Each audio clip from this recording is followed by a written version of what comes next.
科室发补贴，我一个主任医师到手3000，行政却拿了整整5万。于是从那天起，我开始准点下班。仅半个月，医院所有高难度手术排期直接飙升到3个月后，看着医院一片混乱，这次我选择袖手旁观。凌晨2点，最后一根缝合线被剪断，监护仪上的生命曲线终于平稳。成了。这时护士长王姐走过来，递给我一个信封。肖主任，这是这个项目的特殊补贴，您快收好。信封很薄，轻飘飘的，我捏了捏，指尖触到几张纸币，我没立刻打开，只是对他点了点头，然后走向更衣室，换好衣服后，我终于打开了那个信封。3000元，我的手顿在半空，脑子嗡鸣，12个小时的高度专注，最后换来的是这3000块钱。这已经不是钱多钱少的问题，是赤裸裸的羞辱。走出住院部，行政办公室主任季伯达的声音传来：这事儿多难办，我磨破嘴皮喝了多少酒才把项目拿下来，奖金不多，就5万块，回头换辆新车，我老婆早看上这一款了。季伯达是院长的小舅子，行政办公室主任，一个连听诊器正反都分不清的人，他都能拿到5万，我却只有3000。我回到空无一人的办公室，我删除了那个早上6点的闹钟，然后重新定了一个7点半的闹钟。第二天一早，我史无前例的睡到了天光大亮。下午5点，做完手术后，我换好衣服准备离开，科室主任王强匆匆拦住了我。萧炎，你这是要去哪儿？晚上有急诊会诊，一个棘手病例需要你把关。过去10年，我都是这么过来的，随叫随到，不分昼夜寒暑。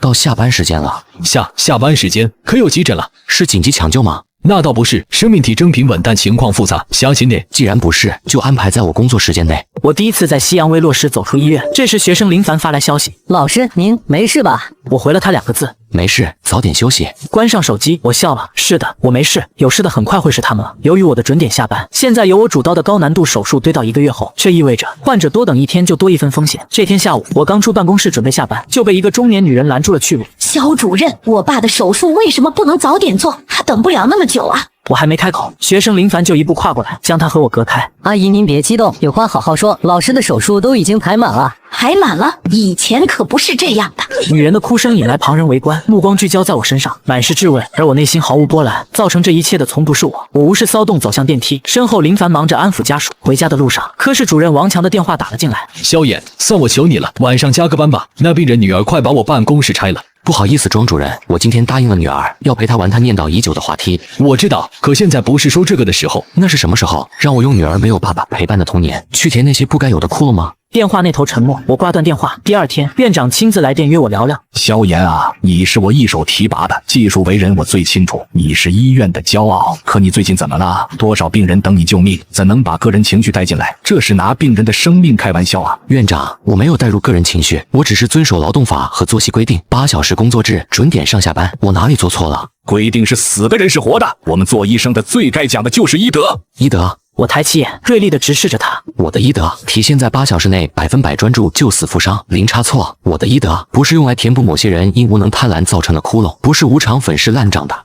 院长脸色铁青，我拿出手机，点开季伯达的朋友圈截图推过去。他靠在崭新豪车前，发布时间正是拿5万奖金的第2天。院长您看，季主任的生活多有仪式感，而我这拿3000补贴的高级工匠，大概只配有随时待命的牺牲感。院长呼吸粗重，看着截图说不出话。办公室空气凝固，我站起身理了理白大褂。院长，如果没有别的事，我先去查房了，毕竟现在是我的工作时间。说完，我转身离开。和院长的那场谈话显然没有起到他想要的效果，而我的准点下班也从个人行为演变成了一场无声的示威。季伯达见硬的不行，开始玩阴的。很快，医院内部的论坛上出现了一个匿名的帖子，意思是指责我因补贴不满，故意拖延手术，拿病人当谈判筹码，把我描绘成冷血医生。跟帖炸开，有人指责，有人惋惜。这天中午，我去食堂打饭，几个行政女孩对着我指指点点。就是他吧，看着斯斯文文的，没想到心这么狠。可不是吗？听说好几个病人都因为他耽误了，真造孽。就在这时，季伯达端着餐盘恰好路过，装出语重心长的样子。肖医生，大家的话别往心里去，有情绪能理解，但闹大影响医院声誉，对谁都不好，是吧？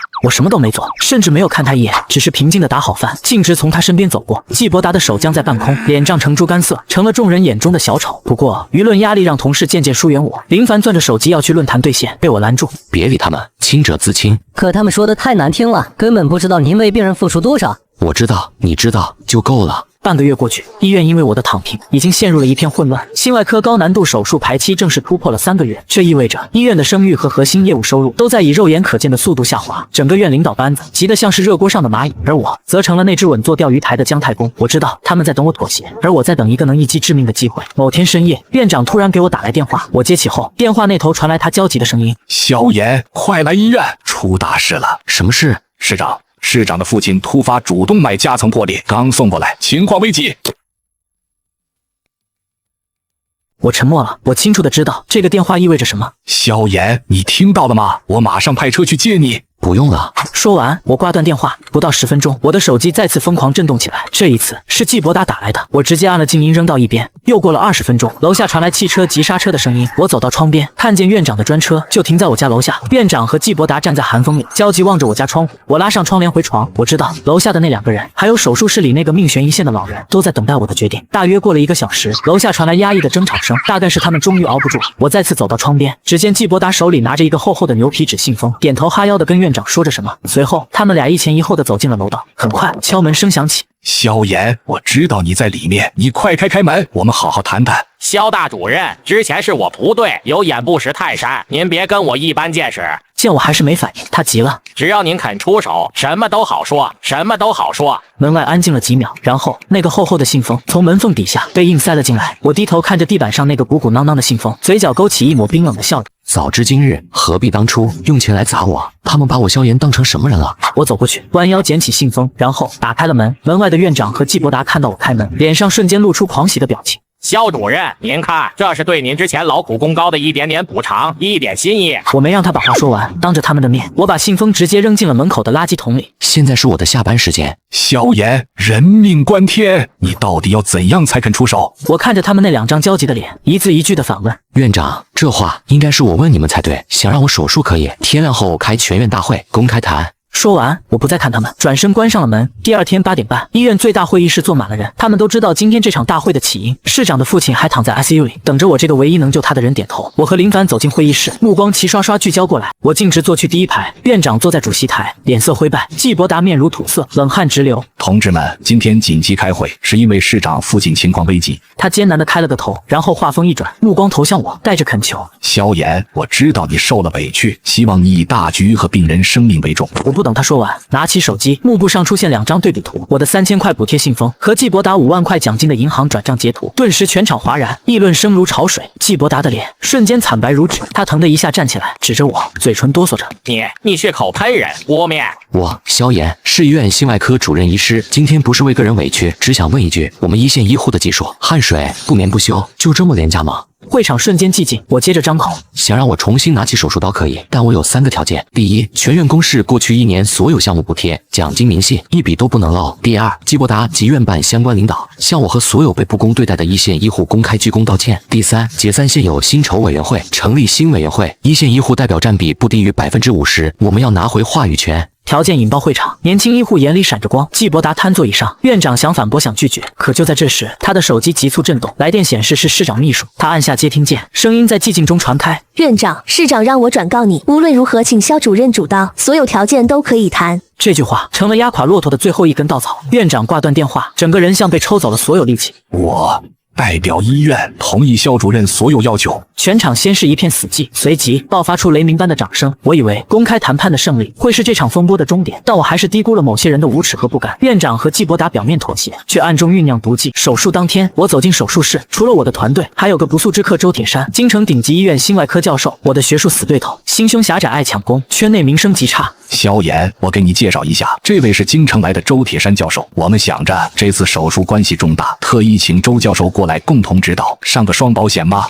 萧炎，好久不见，听说你这儿排不开手术，我来帮你压压阵。我一眼就看穿了他们的把戏，如果手术成功，功劳就会被他分走1半，甚至更多；如果手术失败，那责任就是我这个主刀医生的。他一个指导的专家，完全可以把责任推得一干二净。更恶毒的是，只要手术成功，院长和季伯达就可以顺理成章地把他捧为新的技术权威，以帮助市医院提升技术水平为名，把他留下来，从而彻底架空我。我看着眼前这3个怀鬼胎的男人，心中杀意翻腾，脸上却依旧平静如水。我没握手，淡淡点头。行，既然是来指导，那就辛苦周教授了。我转向护士长，声音不容置喙：给他准备一套衣服，做一注。周铁山脸色骤变，他一个京城教授，竟被安排做助手。他正要发作，我已走向洗手池，根本不给他反驳的机会。手术开始后，周铁山频频指手画脚：切口再大些，暴露更充分，这里分离要小心，别伤到神经。我的团队成员都皱起了眉头，但碍于他是专家，敢怒不敢言，我充耳不闻，手上的动作没有丝毫停顿，依旧按照我自己的节奏和判断进行着。周教授，如果你觉得观看角度不佳，可以去观察室。一句话噎得他半天说不出话来。手术进入关键阶段，周铁山又提建议：萧炎，我建议用深低温停循环技术，我刚发表过相关论文，用在这里效果会更好，也更有创新性。我停下手里的动作，抬起头，冷冷地看着他。周教授，这里是手术台，不是你发表论文的模拟台。我们要救人，不是做实验。周铁山颜面尽失，脸涨紫红。手术继续进行，最关键的步骤来了，主动脉壁撕裂处的血管吻合，这是整个手术最精细，也是最考验技术的部分，需要用比头发丝还细的缝合线，在薄如蝉翼的血管壁上进行缝合，这是我的独门绝技，也是我安身立命的根本。就在我准备亲自操作时，周铁山为了挽回颜面，也为了证明自己，竟然一把抢过我手里的持针器。这种精细活还是我来吧，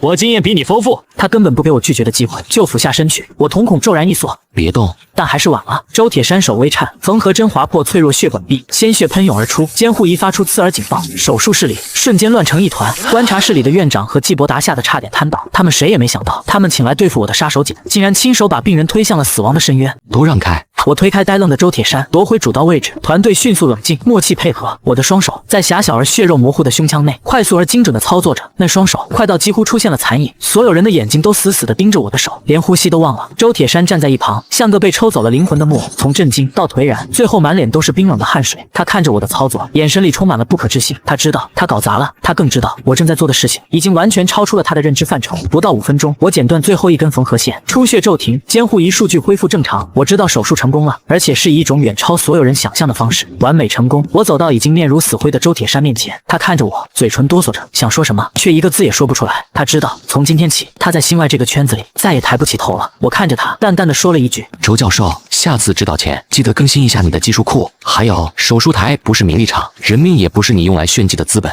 说完，我不再理他，径直走出了手术室。观察室里，院长和季伯达浑身都被冷汗湿透了，他们看着我走出来，眼神里充满了恐惧。他们知道，他们用来对付我的最后一张牌，不仅没能伤到我分毫，反而被我用一种最华丽、最决绝的方式打得粉碎。片刻后，我的手机响起，是市长亲自打来的电话。他在电话里用一种近乎哽咽的声音，反复向我致谢。感谢完，他话锋一转，顺便问了一句：“肖主任，我听说最近医院内部好像有些不太和谐的风波啊。”是的，市长，关于医院的管理，我有一些材料，不知是否对市里正在进行的医疗系统廉政建设有那么一点参考价值。手术成功让我的声望达到顶峰，医院公示补贴奖金明细后，全院炸锅。县医护回报微博，季伯达的奖金总额是我的3倍多。季伯达被停职调查，但我知道这只是表面文章，只要院长还在那个位置上，他就有无数种方法保住他这个小舅子。等风头一过，季伯达照样可以换个名目，重新出来作威作福。我不能把希望寄托在他们的自查自纠上，我要的是斩草除根。这天深夜，林凡敲开了我办公室的门，他神神秘秘的从怀里拿出一个 U 盘。老师，这是我发现的，季伯达和他老婆开了医疗器械公司，咱们科大部分高质耗材都从这儿采购，价格比市场价高至少30%，里面有合同、发票、注册信息，还有他和耗材商接触的录音。我抬头看着林凡，眼神前所未有的严肃。你想清楚了，这东西一旦交出去，就再也没有回头路了。这是在跟他们不死不休。